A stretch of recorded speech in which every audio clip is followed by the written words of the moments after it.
The Galactic Council chamber was silent in a way that made even ancient beings uncomfortable. It was a massive circular hall, built to host hundreds of species. Yet today, only a few seats were filled. Soft lights glowed above polished stone, and a giant holographic star map hovered in the center. This was not a meeting call for diplomacy. It was call for fear. At the center of the chamber, the Speaker of the Council stood slowly. His species had ruled star systems for thousands of cycles. His voice had commanded wars, ended civilizations, and shaped galactic law. But today, his voice was quiet. "We are here," he said, "to discuss humanity." A low murmur spread across the chamber. Humans, a young species, short-lived, physically unimpressive. Yet the fear they caused was very real. A large hologram activated. It showed battlefields burned clean, warships split in half, entire fleets gone without survivors. "These," the speaker continued, "are confirmed encounters with human special forces." The words carried weight. Every major species had elite warriors, units trained beyond normal limits. The Council understood elites. They feared them, studied them, planned for them. Humans were no different, or so they thought. The hologram shifted, showing armored human soldiers moving through smoke and fire, precision strikes, silent kills, impossible rescues. "These units," the speaker said, "have completed missions our simulations declared impossible." Council members nodded. This made sense. Elites were dangerous. Then the speaker paused. "But this," he said slowly, "is not why we are afraid." The chamber grew quieter. A junior analyst stepped forward. His species was new to the Council, small and nervous among ancient powers. He hesitated before speaking. "With respect," the analyst said, "the data suggests our fear has been misplaced." Several council members turned toward him. Some showed irritation. Others showed curiosity. "Explain," the speaker said. The analyst activated a second hologram. Numbers appeared. Casualty reports. Engagement timelines. Battle outcomes. "These victories," the analyst said, "were not achieved by special forces alone." He highlighted several battles. "In fact," he continued, "in over 60% of decisive engagements, human special forces were not present." The chamber stirred.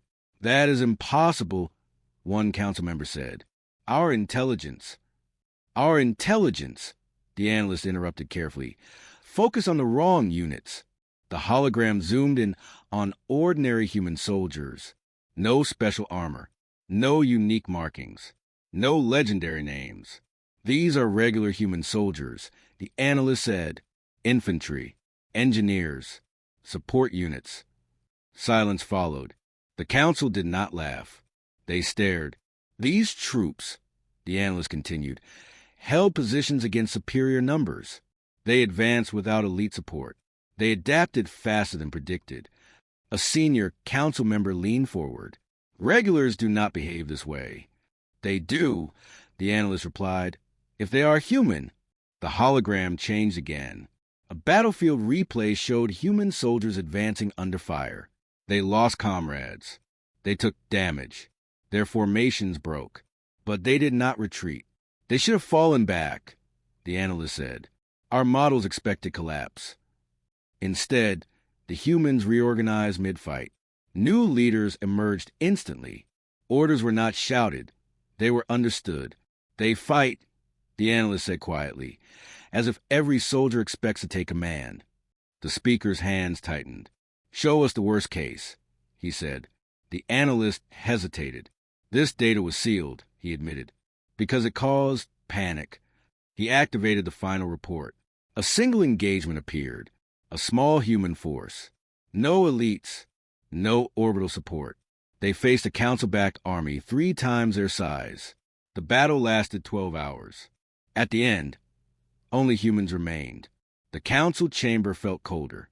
"These soldiers," the analyst said, "were not heroes. They were not chosen. They were average." He swallowed. "And that is the problem." A council member whispered, "If this is average, what is exceptional?" No one answered. The speaker finally spoke again. "For generations," he said, We had prepared for the wrong threat. He looked at the human data one last time.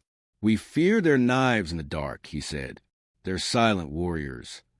His gaze hardened. But we never fear the hand that hold the line.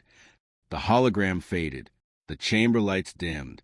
Somewhere in the vastness of space, millions of human soldiers trained, marched, and waited, unaware that the most powerful beings in the galaxy had just realized the truth. Humanity's greatest weapon was not its elites. It was its ordinary people. And the Council was not ready for that. For many cycles, the Galactic Council believed it understood war. Every known species followed the same pattern. There were the many, and there were the few. The many fought. The few decided the outcome. The Council had seen it again and again. When a war turned, it was because elites arrived. Special units. Legendary warriors. Minds trained beyond the ordinary. So when humanity entered the galactic stage, the Council did what it always did. They searched for the elites. At first, the humans made it easy. They spoke openly about their special forces. They showed images of soldiers trained in extreme environments. They told stories of missions completed against impossible odds. The Council listened carefully. They are just like the others, one strategist had said long ago. Dangerous, but understandable. Human special forces were studied in detail. Council analysts watched training footage frame by frame. They measured reaction time, endurance, and stress tolerance. They simulated ambushes and counterattacks. They created entire doctrines focused on neutralizing elite human units. If the elites were removed, the rest would fall. That was the assumption.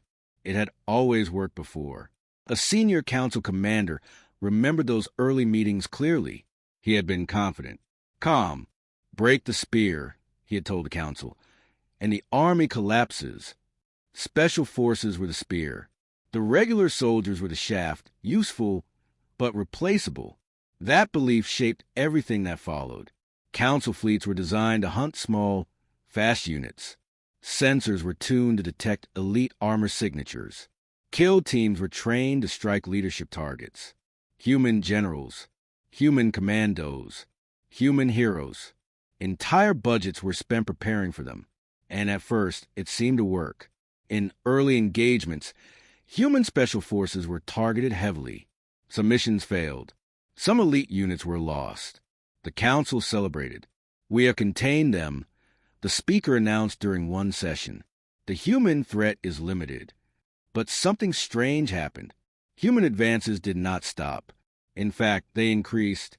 Council forces destroyed elite teams. Yet human lines kept moving forward. Supply routes expanded. New positions were taken. Worse, human formations became more aggressive after elite losses. This confused the Council deeply. They should be slowing down, one analyst said. They are accelerating, another replied. The Council assumed the humans were desperate. They are throwing bodies, a general said. They will break. So the Council doubled down. They ordered more strikes against elite targets. They focused fire on command units. They cut communication nodes, believing chaos would follow. It never did. Instead, human units adapted. When one commander fell, another took over without pause. When orders stopped coming, soldiers acted anyway. Small units began operating independently, striking where least expected. The Council could not understand it. Regular soldiers were not supposed to think this way. In most species, initiative was dangerous. Only elites were trusted with freedom. But humans were different. A Council intelligence officer began to notice a pattern. Human soldiers shared information freely. They trained for leadership from the start. They were taught the mission, not just the order. This was disturbing. In one recorded battle, a human platoon lost its commanding officer within the first minutes. Council observers waited for retreat. It never came. Instead, the platoon split into smaller groups. Each group continued the mission from a different angle. Within hours, the Council position was overrun. These were not elite troops, the officer reported. They were average. The word echoed uncomfortably. Average. The Council had never feared average. They feared monsters. They feared legends. not workers with rifles. But humans treated every soldier as important. Every human was trained to fight, think, and survive. The Council's old assumption began to crack. Still, many refused to accept it. This is temporary, a senior member argued. They are overperforming. Fatigue will break them. But fatigue did not come. Human soldiers rotated, recovered, returned. They did not burn out. They endured. Another assumption failed. The Council then believed fear would stop them. Civilian losses were increased. Worlds were threatened. Warnings were issued. Human response was immediate. More regular troops arrived, not fewer. The Council could not understand why pressure made humans stronger. One ancient council member finally spoke the thought no one wanted to hear. "We are not facing an army," he said. "We are facing a culture." That statement changed the room. Human soldiers did not fight for glory. They fought for each other, for duty, for survival. There was no single head to cut off, no elite corps to destroy. The Council had built its entire strategy on a lie it told itself, that only the best mattered. As the session ended, the speaker remained seated, staring at the reports. "We prepare to face their finest," he said quietly. His voice carried a new weight. "We never prepare to face their normal." And in that realization, the Council understood something terrifying. Their assumption had not just been wrong. It had been fatal. The battlefield of Karen Ridge was supposed to be an easy victory. From the Council's point of view, everything was perfect. The terrain was open. The enemy force was small. And most important of all, there were no human special forces present, only regular soldiers. The Council's ground commander observed from an armored command vehicle. His species had fought wars for centuries. He had defeated rebels, pirates, and rival empires. He was not impressed. "Advance," he ordered calmly. "These are not elites." Council troops moved forward in disciplined lines. Heavy weapons locked on. Air support hovered above. Across the ridge, the human force waited. They were fewer in number. Their armor was scratched and worn. Some were clearly exhausted. No banners. No dramatic speeches. Just regular soldiers. The first exchange of fire began exactly as predicted. Human positions were hit hard. Several soldiers fell. Smoke filled the air. The Council commander waited for retreat. It did not come. Instead, the humans adjusted. Without shouting, without panic, one human soldier dragged a wounded comrade back while still firing. Another took over a weapon without being told. Small groups shifted position, moving from cover to cover. "They are holding," an officer reported. The commander frowned. "Continue pressure," he said. More firepower was used. Council units pushed harder, expecting collapse. But the humans did not break. They advanced, slowly, carefully, relentlessly. From a distance, they did not look impressive. They did not charge. They did not roar. They simply moved forward, step by step. A Council observer watched through magnification lenses. "These soldiers show no signs of elite behavior," he said. "No enhanced reflexes. No unusual tactics." "Then why are they still coming?" another asked. No one answered. A human squad was hit directly by an explosive round. Several were thrown to the ground. Council sensors marked them as neutralized. Moments later, the remaining humans stood up. They regrouped. They kept moving. The Council commander began to feel something unfamiliar. Uncertainty. These soldiers were not fearless. Their body language showed stress. Some were shaking. Some were clearly afraid. Yet fear did not stop them. They fought anyway. That was worse. In another sector, a human unit lost its leader. The Council tracked the event carefully. "This is where they fall back," an analyst said. Instead, the unit paused for only seconds. A different soldier stepped forward. Orders were given. The mission continued. No delay. No confusion. The Council commander leaned closer to the screen. "Identify that soldier," he ordered. The reply came quickly. "Designation rifleman. No command rank. No special training. A regular." The humans reached the Council's first offensive line. Close combat began. Council troops were stronger. Taller, heavier. It did not matter. Humans used teamwork. One distracted. Another flanked. A third finished the fight. They covered each other constantly. If one fell, another filled the gap. There was no hesitation. A wounded human soldier continued to provide cover fire while bleeding heavily. Medical evacuation was impossible, yet he stayed in position until the line moved forward. Why does he not retreat? A council medic asked. He knows the line must hold, the observer replied slowly. The realization hit hard. These humans were not trained to survive alone. They were trained to not fail the group. As the battle continued, council losses increased. Human losses did too, but the humans did not slow. They adapted faster. When council air support changed altitude, human soldiers adjusted their weapons. When terrain shifted, humans used it instantly. No central command was directing this. Each small unit acted with purpose. This is not elite behavior, the commander whispered. This is something else. By the 6th hour, the council's advantage was gone. Human soldiers reached the command vehicle's perimeter. Council troops began to fall back. Retreat signals were sent. The humans did not chase blindly. They secured ground. They reinforced positions. They prepared for counterattacks. They fought like people who expected the fight to continue tomorrow. That frightened the council more than any elite unit ever had. As the council forces withdrew, the commander watched the humans through smoke and fire. They did not celebrate. They did not cheer. They checked weapons, treated wounded, repositioned defenses. Just regular soldiers doing their job. Later, in a secure council chamber, the battle footage was reviewed. One analyst spoke quietly.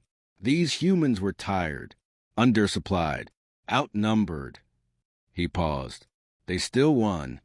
Another council member asked a question no one wanted to answer.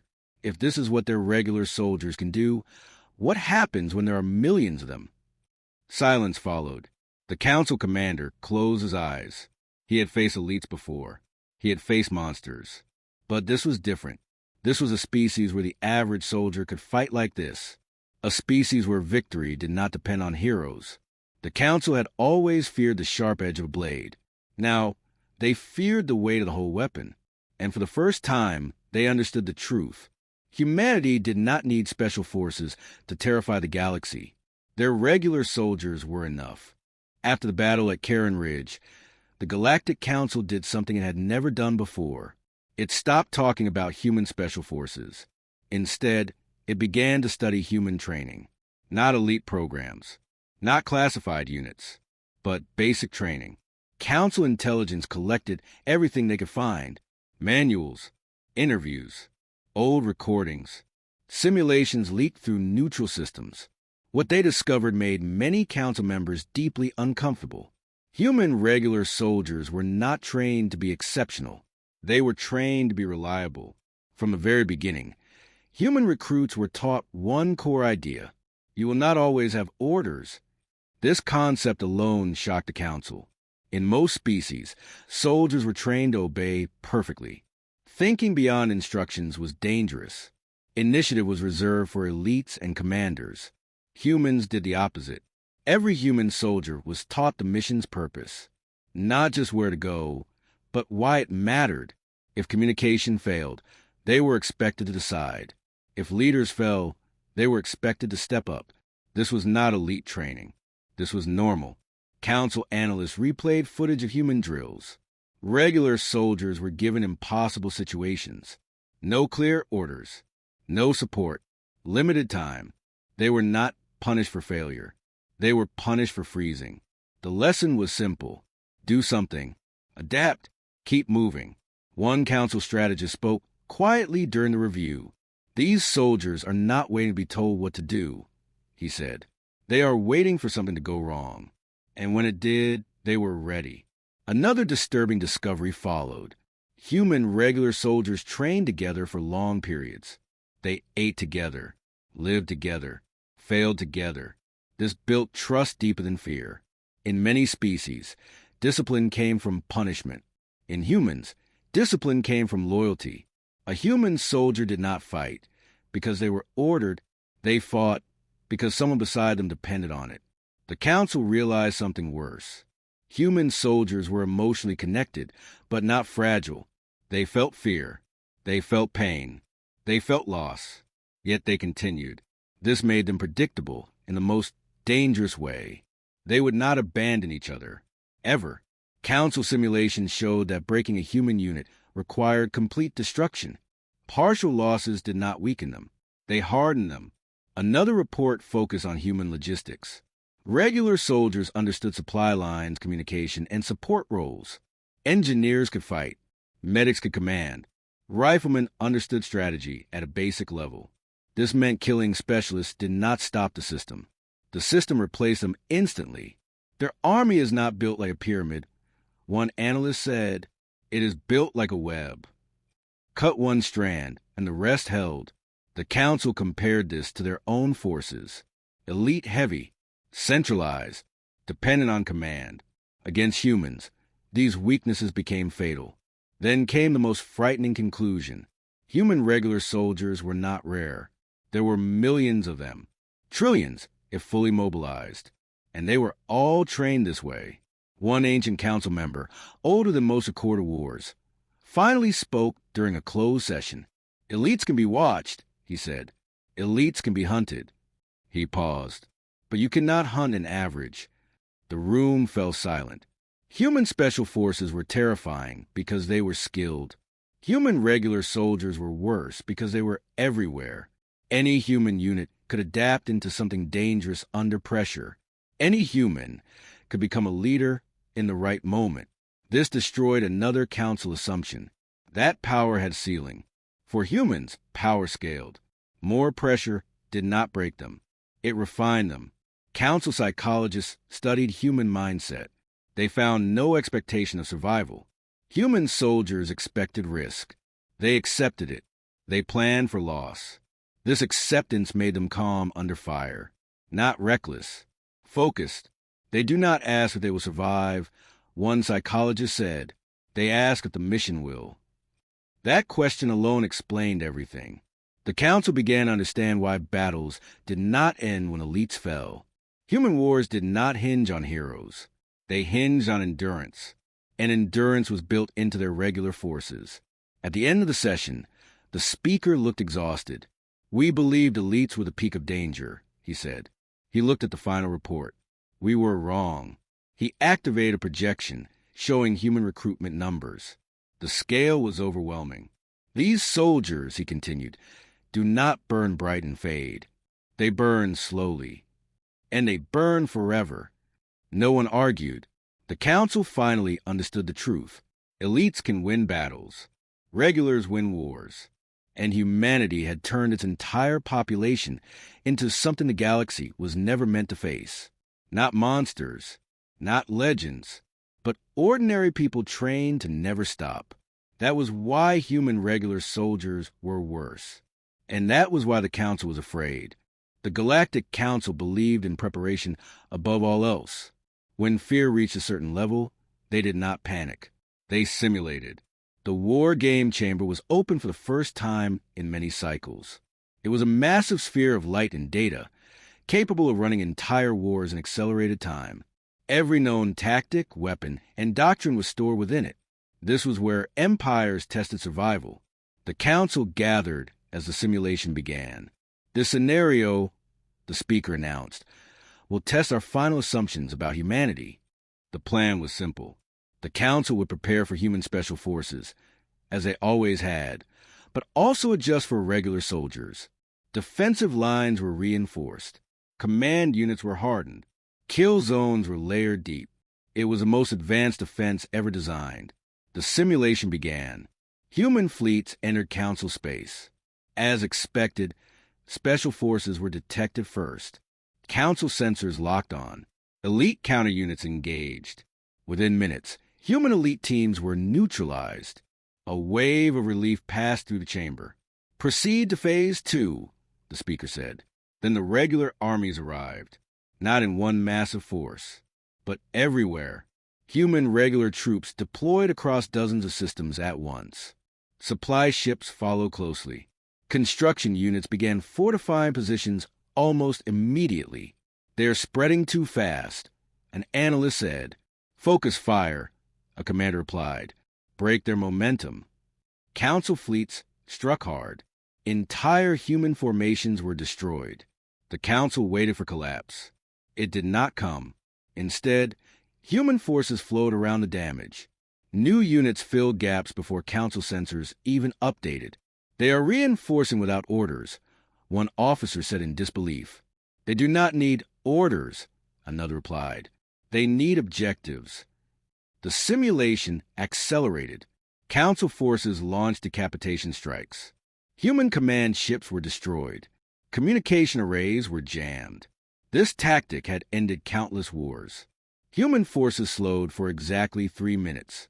Then they adapted. Local units took control. Independent task groups formed. Civilian ships were converted into support vessels. Engineers became tacticians. The Council watched in silence. Human regular soldiers continued the offensive as if nothing had changed. "Why are they not retreating?" a strategist asked. A systems analyst answered quietly. "Because retreat is not part of their failure condition." The war game shifted to ground combat. Council forces had prepared layered defenses, trenches, automated weapons, orbital fire support. Human troops advanced anyway. They took losses. They kept moving. When one path failed, they tried another. When a weapon failed, they used something else. When ammunition ran low, they changed tactics. They did not stop. The simulation marked a critical moment. Council defensive lines were breached, not by elite units, but by regular infantry supported by engineers and medics. "These are not assault specialists," a commander said. "No," the analyst replied. "They're just soldiers." The war game showed Council forces beginning to fall back. The speaker raised a hand. "Increase difficulty," he ordered. The simulation responded. New alien weapons were introduced. Environmental hazards increased. Human supply lines were disrupted.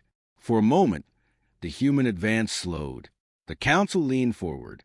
Then the humans changed again. They rationed. They salvaged. They adapted their equipment to hostile conditions. Losses increased. Progress continued. One analyst stared at the data in horror. "Their efficiency improves under pressure," he said. "That is not possible." "It is human," another replied. The simulation reached its final phase. Total war. Every Council system was activated. Every fleet deployed. The galaxy itself seemed to push back. Human regular armies did not stop. They entrenched. They counterattacked. They endured. The war game clock reached its end. The result appeared. Council defeat. Total strategic failure. No one spoke. The speaker dismissed the simulation and remained standing alone in the light. "We removed their elites," he said slowly. "We destroyed their command. We outmatched them in technology." He turned to face the Council. "And still they won." A strategist finally spoke. "Our models were correct," he said. "Our assumptions were wrong." The speaker nodded. "We believe wars were decided by brilliance," he said. "By exceptional individuals." He paused. "Humanity decided wars with something else." He looked at the final report. Persistence. Regular soldiers did not seek victory in moments. They sought it over time. The war game did not show a sudden collapse. It showed something worse. A slow, unstoppable advance. The Council realized the truth at last. They could defeat human heroes. They could hunt human elites. But they could not defeat a species where every soldier was trained to continue. The war game chamber powered down. Darkness filled the room. The speaker spoke one final sentence. "If this had been real," he said, "we would not have lost quickly." He closed his eyes. "We would have lost forever." The war game chamber remained dark long after the simulation ended. No one spoke. The Galactic Council had faced defeat before. Empires rose and fell. History was filled with loss. But this was different. This was not a defeat of strength. It was a defeat of understanding. The Speaker of the Council finally broke the silence. He did not raise his voice. He did not sound angry. He sounded tired. "We are not prepared," he said. Around him sat beings who had ruled star systems for longer than humanity had known fire. Yet none of them disagreed. A senior council member stood slowly. "For generations," she said, "we believed danger came from the exceptional." She gestured toward the dark chamber. "We feared champions. We feared legends." Her eyes lowered. "We never fear the ordinary." The council began reviewing the final human data. Not battles, not victories, patterns. Human deployments showed no reliance on heroes. No collapse when leaders fell. No panic when plans failed. Human regular soldiers filled every gap, again and again. An intelligence officer spoke. "Human wars do not end when they lose," he said. "They end when the other side gives up." The council understood what that meant. Humans did not fight for glory. They did not fight to be remembered. They fought because stopping was not an option.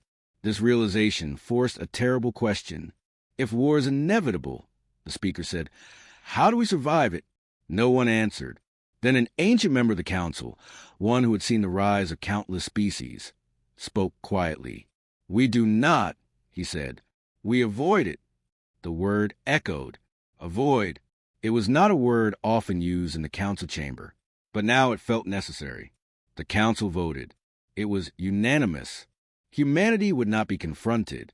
Human borders would be respected. Provocation would be forbidden. A new classification was created in council records. Human space, do not engage. This was not surrender. It was survival. Messages were sent across the galaxy. Diplomatic channels were opened. Trade offers were prepared. Not from weakness, from respect.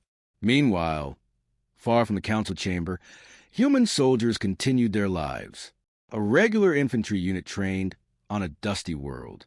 They laughed, complained, and prepared for another exercise. None of them knew that the galaxy feared them. A medic treated a wounded recruit, reminding him to drink water. An engineer adjusted equipment, thinking only about doing the job better next time. No medals, no speeches, just work. On another world, a human commander reviewed training reports. "Are they ready?" she asked. "They're regulars," her officer replied. "They'll manage." That answer would have terrified the council. Back in the chamber, the speaker stood alone, staring at a final projection. A single sentence from a human training manual glowed softly. "Adapt, endure, continue." The speaker closed his eyes. "This is not a battle doctrine," he whispered. "This is a species doctrine." The council understood now. Humanity was not dangerous because it had the best warriors. Humanity was dangerous because it did not depend on them. Every human soldier was trained to carry the burden. Every human expected the worst, and prepared to keep going anyway. The galaxy had evolved to fear spikes of power. Humanity had evolved to apply pressure forever. The ancient council member returned to the speaker's side. "Will they ever know?" he asked. The speaker shook his head. "They do not need to," he said. "That is why they are unstoppable." The session ended. Council halls emptied. History was rewritten, not in war records, but in policy. From that day forward, humanity was treated carefully, not as conquerors, as a force of nature. Stars would burn out. Empires would fade. But a species built on ordinary people who refused to stop, that would endure. Somewhere in space, a human soldier stood watch on a quiet outpost. He looked at the stars and thought of home. He did not know the galaxy had chosen peace because of him. He was not special. And that was exactly why the council was afraid.